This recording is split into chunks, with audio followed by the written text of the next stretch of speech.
Precious Father, once again we come to you in prayer. This particular moment, Lord, I want to ask you that you remove all distractions from our minds. I'd like to ask you, Father, that you may be with us and you help us focus on the message you have for us. Guide us, lead us, give us the wisdom and the knowledge to understand and humility, Lord, to accept your message. In Jesus' name, amen.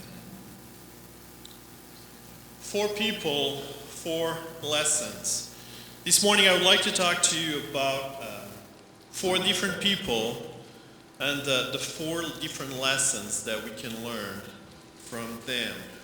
There is a writer, okay, technology is not cooperating with me today. Let's see. Did you transfer the receiver to my computer for the remote?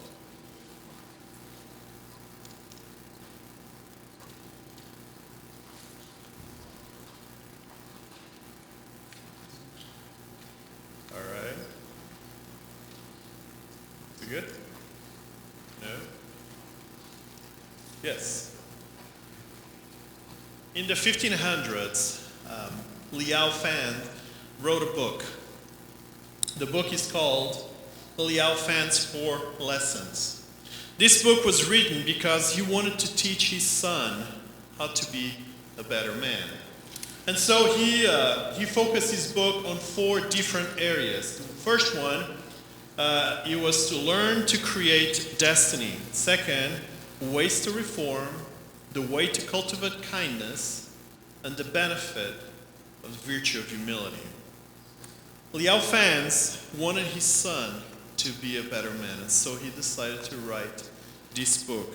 Later on, a gentleman, one of Japan's famous scholar, Masahiro Yasuoka, that gentleman there, he said, and this was around the 1970s, he said that this book was so powerful that the emperor, the Japanese emperor, and all the Japanese prime ministers should read this book and treat it as a national treasure.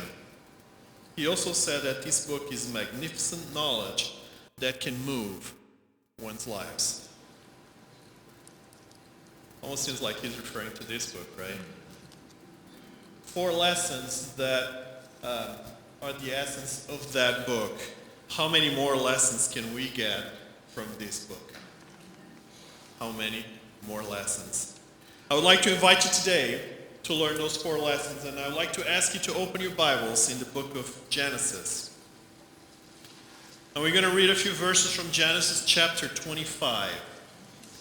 Genesis chapter 25. We're going to start reading on verses 19. Now it says, verses 19, this is the genealogy of Isaac, Abram's son. Abram begot Isaac. Isaac was 40 years old when he took Rebekah as wife, the daughter of Bethuel the Syrian, of Padan Haram, the sister of Laban the Syrian. Now Isaac pleaded with the Lord for his wife because she was barren, and the Lord granted his plea, and Rebekah, his wife, conceived. All right, let's pause there. Genesis, as you read the book of Genesis, you will find that the book is divided in 10 different sections. And these sections usually start with, this is the account of, or this is the genealogy of. So that means that the previous section that refers to somebody else, in this case the previous section, talks about Abram, is over, and now we're going to start a new section. So now we're transitioning from Abraham to the rest of his family. And so it says that Abraham begot Isaac. Isaac married Rebekah. And we know the story, so we're not going to go into details. Now, just a little background. Abraham was 100 years old when his son Isaac was born. Okay? And then Abraham was 140 years old when Isaac married Rebekah.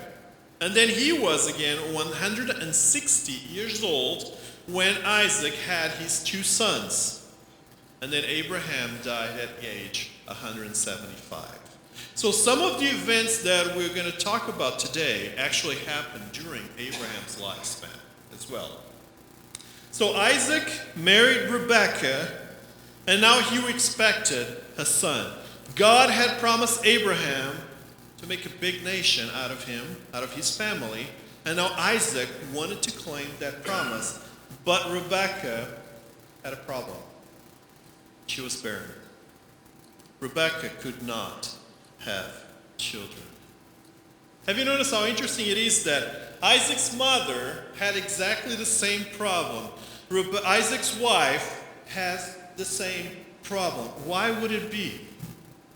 Why would God select two women with the same problem? Or why would God give to these two women that problem? The inability to have children. We can speculate. We can find answers here and there. We can speculate as much as we want. But I believe, and this is my pure speculation, I believe that God wanted to make a point. You see, it's easy to tell, and this happened with Abraham. Abraham, I will make a big family out of you. And Abraham thought, okay, God needs help. So let me try to help him. And we see how that worked. It really didn't work for them. We see that Abraham tried to help with Sarah. She couldn't have children. Then he went with her maid and didn't work either. That was not God's plan. So finally, when Abraham submitted to God's plan, Sarah had a baby. And now Rebekah had the same problem. God is trying to tell them that you'll have a family, but this family is not because of your efforts. This family is not because of whatever you do. This family is because I am giving it to you. Thus, God is bringing Abraham and Isaac closer to them, closer to depend upon him. And so Abraham had a son married Rebekah. Rebekah, he's barren. And now Isaac, who wants to fulfill the promise, turns to the one place where he can turn. Maybe because he heard the experience from Sarah, his mother. Maybe because his father told him what had happened in the past. So Isaac turns to God. And Isaac prayed, and he says, now Isaac, from verses 21, now Isaac pleaded with the Lord for his wife. Interesting, the word, pleaded.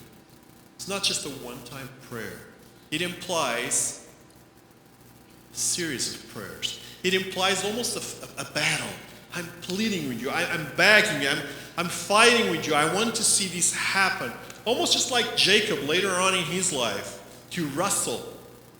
Isaac pleaded with God to grant his plea. And so God did so. He granted his plea. Isaac asked God to have a son. And God granted his request. What lesson can we learn from Isaac? Let's turn to the screen. From Isaac, we can learn that when we are in need, we should pray. I have to tell you that many times I struggle with this. Many times when I am in need, I find my way around. I try to find my solutions. I try to be like Abraham, helping God solve my problems. But finally, when I'm at the last resort, that's when I pray. That's my experience. But the Lord helps us, and the Lord answers our prayers. And we had I'm going to invite Miss Ann. Where is she? It's right there. Miss Ann, please, would you mind coming here? We had a little experience, or she had a little experience. It's a very minor thing, but God answered her prayer. So I'm going to ask her if she can actually share her experience with us. Thank you. Well, I'm not used to standing up here on the river. This is a little story that I was looking after Pastor Roger's little dog, Lucy, while he was away. And I took her for a walk, and she was quite anxious to get going and pulling away. And so we walked where I took her, and And as we finished all that, we went back into the house, and I realized as I took her thing off, her little leash, that her little license was gone. And I thought, oh dear, now what will I do? That's an important thing that this little gal has to have. So I asked my daughter, and we went outside, and we looked and looked and looked and looked all around where I had taken her. And so we didn't find it. And so the next day came, and I was pretty conscious of this, and I thought, oh wow, I really need to find this. So I got down on my knees, and I prayed to God, and I asked God, would you please help me today to find that little thing that I need to find? It's only about this big.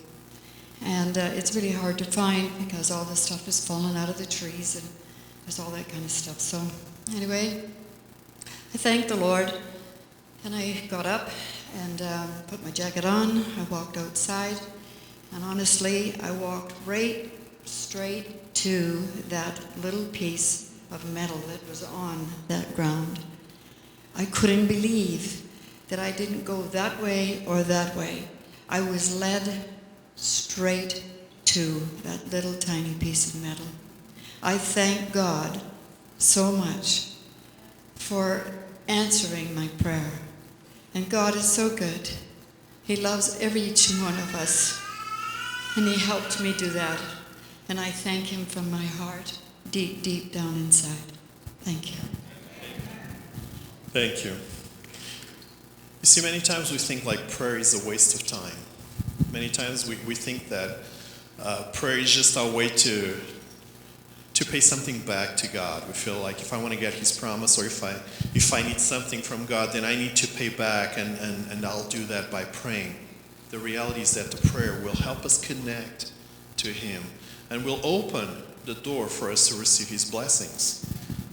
Many years ago, probably about 6-7 years ago, I was living in Ontario, and we have a couple from Ontario.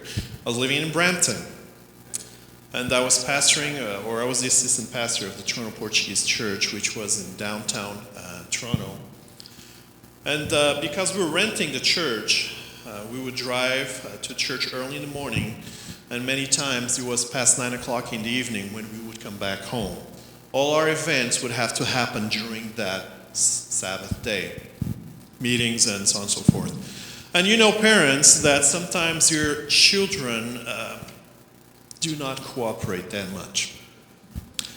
That day we went to church, and my son was not really cooperating with us. And our plan was go to church in the morning, enjoy fellowship lunch, and in the afternoon we're going to drive about an hour away to Cambridge, right?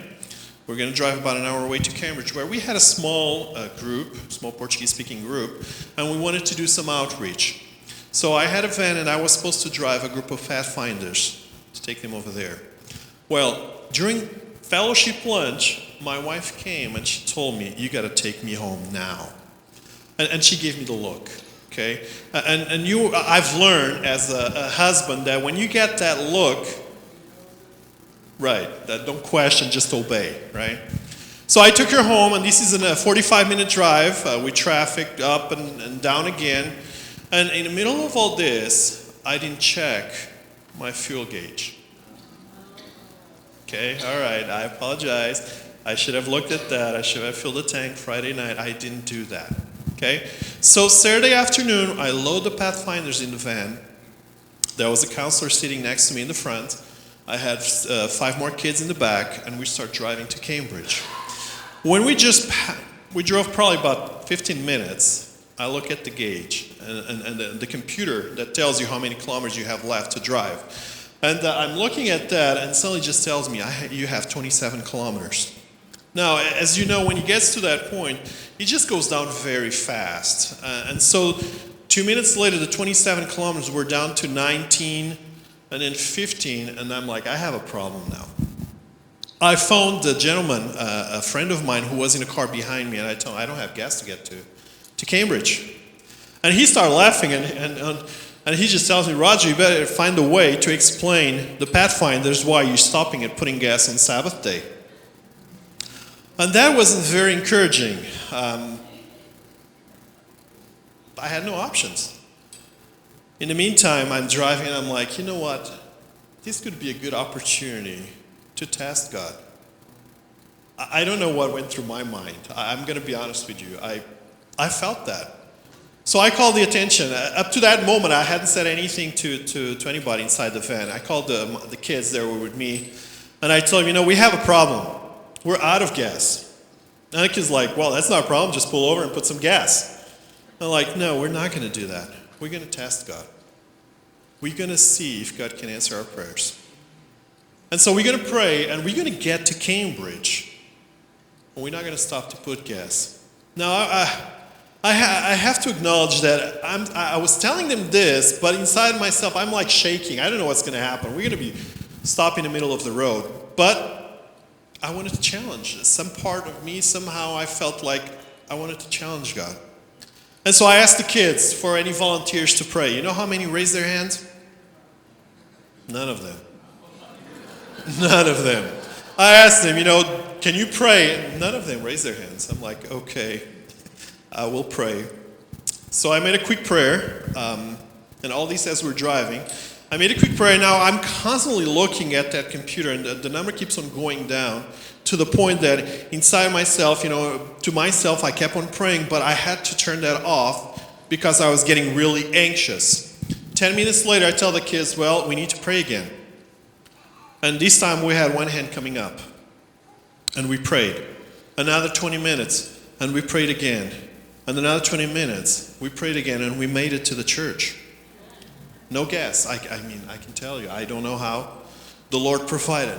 The interesting thing, though, when we got to church, the children were so excited about that when I told them before they left the van, now we got to thank God for this.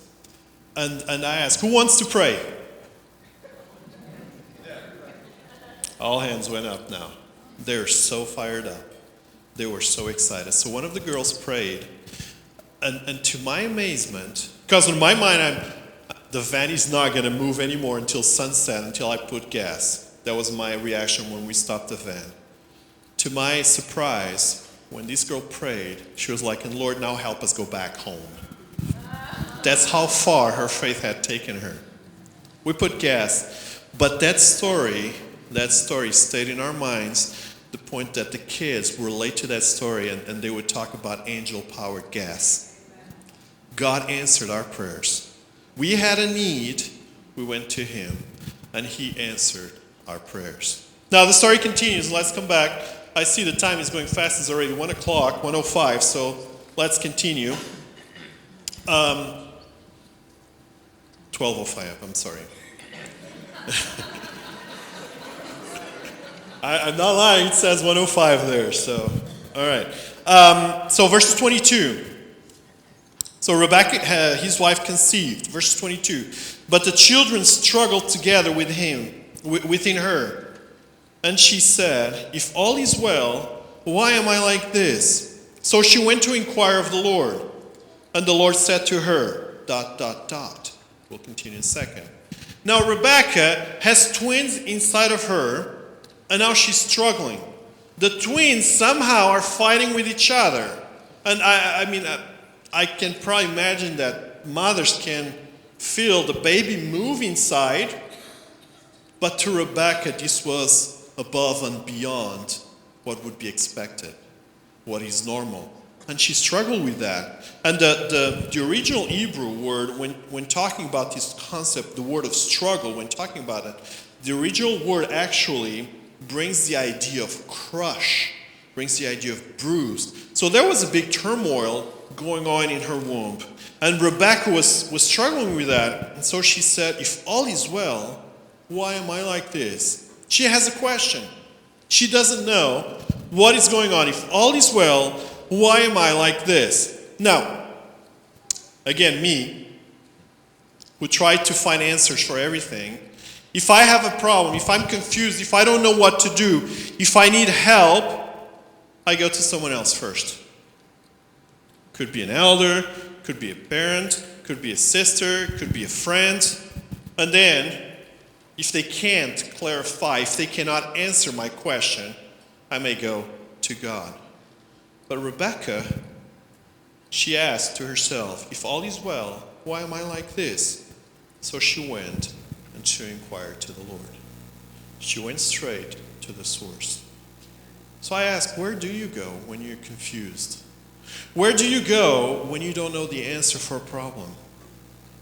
Do you find the answer in humans? Or do you go to the source? With Rebecca, we learned that when we are in turmoil or confused, yes, we should pray. We should go to God first and pray. And then the Lord may use human beings to answer to our prayers, to answer to our needs.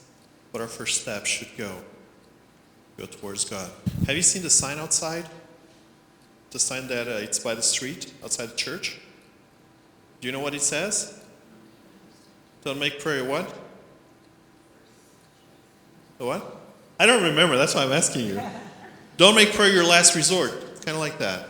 Make it your first option, right? When we are in turmoil, when we're confused, when something is troubling us, when we don't understand why Trump won the elections, let's not find answers around us. Let's go first to God. He is the one that can give us the accurate answer. So the Lord said to her, verse 23, 2 nations are in your womb, 2 people shall be separated from your body.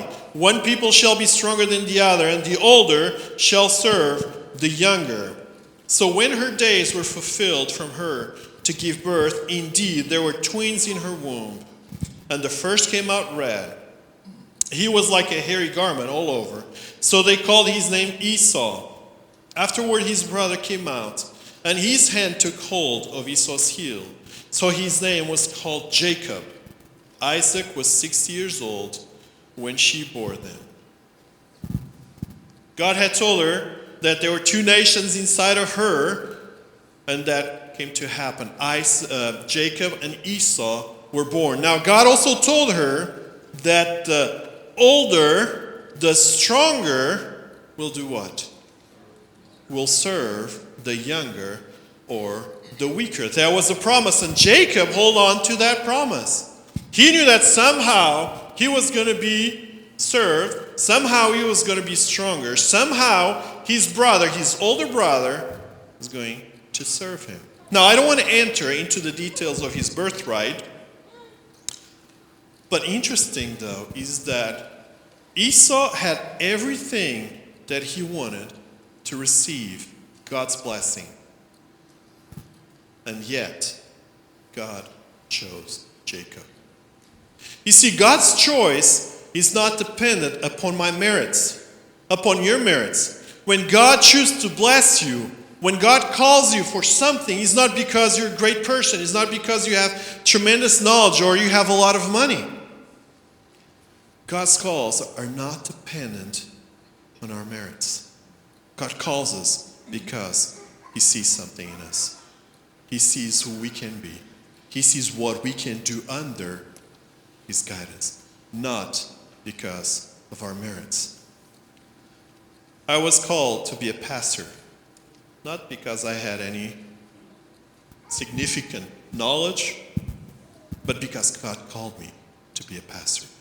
Not because of my merits, but because God called me to be a pastor.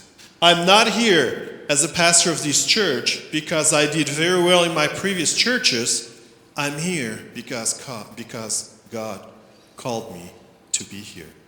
Now, I may look around and I might see another church that is 10 times bigger, and I may get upset because I want to be the pastor of that church. But I can't do that. I may feel that I've worked hard, I had a lot of education, and therefore I deserve to pastor a much bigger church.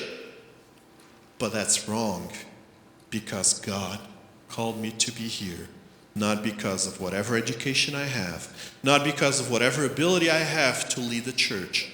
God called me to be here, and that's it. Not because of my merits. And so I cannot be angry, because God called somebody else to be the pastor of that church, not because of their merits, but because God see that was the right option to do, the right answer. God called Jacob not because he had anything that pointed that way. He was the younger, but God called because he see it fit. The story goes on, verses 27. So the third lesson, I'm sorry, before I get ahead of myself. So the third lesson is that God's blessings and callings are not based on merit. God's blessings and callings are not based on merit. Verses 27. So the boys grew, and Esau was a skillful hunter, a man of the field, but Jacob was a mild man, dwelling in tents. And Isaac loved Esau because he ate of his game, but Rebekah loved Jacob. Now Jacob cooked stew, and Esau came in from the field, and he was weary. And Esau said to Jacob, "Please feed me with that same red stew, for I am weary." Therefore his name was called Edom. But Jacob said, "Sell me your birthright as of this day." And Esau said, "Look, I am about to die, so what is this birthright to me?" Then Jacob said, "Swear to me as of this day." So he swore to him and sold his birthright to Jacob. And Jacob gave Esau bread and stew of lentils. Then he ate and drank, arose, and went his way. Thus Esau despised his birthright. Now the birthright implies finances, implies position. For instance, the older son, the one that deserved or that would inherit the birthright, or he would get double portion of what his father would have to leave for the rest of the family. So between him and Jacob, Esau would get twice as much as Jacob would receive. But on top of that, Esau would be placed as the headship of the family, as the leader of the family. He would always have the final word. This position, this birthright, was something tremendously important back in the day. And yet, Esau didn't really give much importance to it. He came home from hunting, he's hungry, he sees his brother cooking, and he wants something. I want this and I want it now. I want this food and I want it now. Esau was struggling with his temptations. Esau wanted something and he wanted now. What was his downfall? Why do we see this happening to Esau? Because Esau lived for the moment. Esau was one that would enjoy the moment, not thinking about the details, not thinking about the future. He looked for that momentary gratification. And so he went and talked to his brother, and he asked Jacob, give me the food. Now his brother was conniving, he was deceitful, he knew of the promise, and so he took advantage of that. Give me the birthright, and I will feed you. Can you imagine that?